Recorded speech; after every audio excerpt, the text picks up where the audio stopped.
Before the rise of men, before the building of kingdoms, there were the Serpent Gods, beings of light and shadow, worshipped as creators and feared as destroyers. They were the silent sovereigns of the world, coiled in the deep places of the earth, their power pulsing through the ley lines of the planet. While humanity looked to the skies for its gods, the true divinity lay beneath their feet, slumbering in magnificent, glowing caverns hidden from the sun. Legends whisper that these primordial beings were not born of this world, but arrived from the cosmos, carrying with them the very essence of creation and destruction. In the darkness of the abyss, they waited, their ancient wisdom growing with each turn of the earth. They were the architects of a world yet to be born, their forms shifting between pure energy and living flesh. The air crackled with their presence, a low hum that echoed through the stone, a promise of immense power waiting to be unleashed. The storms that raged above the jungle temples were but a faint echo of the energy contained within their subterranean layers. To know them was to know the very heart of existence, a truth too profound for the mortal mind to grasp, yet too powerful to ignore. They were the beginning, and they would be the end. From their coils, the rivers were born, carving paths through the barren land like celestial veins. From their breath came the clouds, weaving a blanket of mist and mystery across the sky. The Naga were not mere spirits. They were architects of balance, the very pulse of creation itself. Ancient carvings, found etched into the walls of forgotten caves, depict these magnificent serpents shaping the world.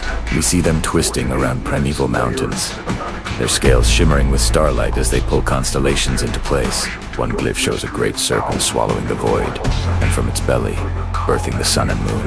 Another illustrates the Naga shedding their skin, and from it, sprouting the first forests, their discarded essence giving life to all that grows. They were the guardians of duality, life and death, light and shadow, order and chaos. They taught the early world the rhythm of existence, the cycle of seasons, the ebb and flow of the tides. Their movements were the earthquake, their hiss, the whispering wind. Every river that flowed was a memory of their passing, every mountain a monument to their form. The world was their canvas, and they painted it with the raw, untamed forces of nature.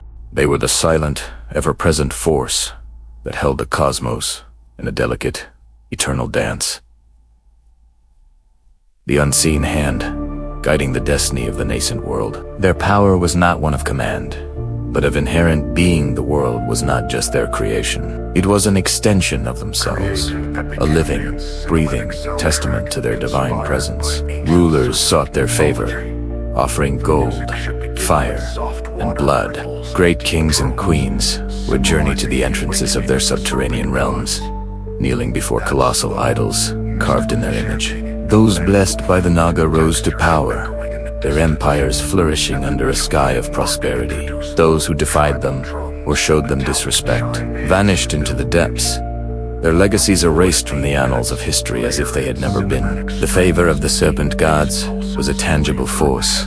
Chronicles tell of Queen Amara, who offered a single, perfect emerald to the Naga. The next day, a new river sprang forth to irrigate her drought-stricken lands, and her kingdom prospered for 1,000 years. Conversely, the story of the arrogant King Vorlag is a cautionary tale. Believing he could steal their power, he led his army into a sacred cavern, his men armed with enchanted steel. Non returned. The earth swallowed them whole, and Vorlag's city crumbled to dust overnight. A stark reminder that the Naga gave power but would never have it taken. Priests and priestesses dedicated their lives to interpreting the serpent's will, reading omens in the flow of water and the patterns of starlight on a still lake. Glowing orbs of energy would rise from sacred pools, carrying blessings or warnings for the sub. To be in the presence of the Naga was to stand before eternity, to feel the weight of creation itself, and to know one's place in the grand, divine order they had so meticulously crafted. But pride shattered the divine pact. Mankind, emboldened by the gifts of the gods, grew arrogant. They tried to imprison the very beings they once worshipped, seeking to harness their eternal power for their own selfish ambitions. Kings, no longer content with blessings, desired to become gods themselves. They forged chains of enchanted metal and built arcane traps, hoping to capture a Naga and bend it to their will. The balance was broken, the sky wept fire and the earth trembled in fury. The clash between mankind's hubris and divine wrath was apocalyptic. Temples, once glorious monuments to a sacred partnership, collapsed into ruin. The great serpent statues, once vibrant with spiritual energy, turned to cold, lifeless stone. The Naga, in their sorrow and righteous anger, did not seek vengeance. Instead, they retreated. They withdrew their power from the world, pulling the life force back into the deep places of the earth. The rivers they had created began to run dry. The forests they had grown started to wither. The age of magic and miracles was over, replaced by an age of iron and silence. They retreated into shadow, their magnificent subterranean cities fading from memory, their temples swallowed by the relentless march of time and the encroaching jungle. The world grew colder, a little dimmer, as the pulse of creation that had once beaten so strongly beneath it faded into a faint, almost imperceptible murmur. Humanity was left alone, in a world they had broken. Yet, they did not disappear forever. Prophecies speak of their return, etched into stone tablets, hidden in the last remaining sanctuaries, are glowing scripts that foretell a great awakening. They say that when mankind once again disturbs the fundamental balance of nature, when the rivers run foul and the skies weep poison, the Serpent Gods shall awaken from their long slumber. The prophecies are not threats, but cosmic laws.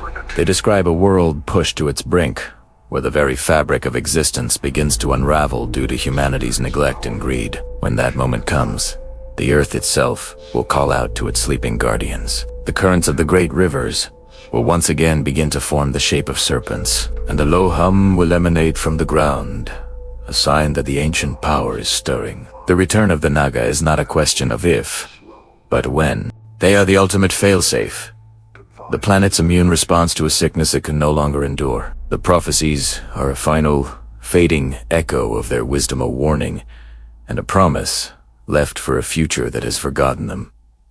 They do not die, they only sleep. And when the rivers rise again, their gaze will return. Thank you for joining us on this journey. If you find these forgotten tales as fascinating as we do, please consider subscribing and following our channel for more expeditions into the unknown.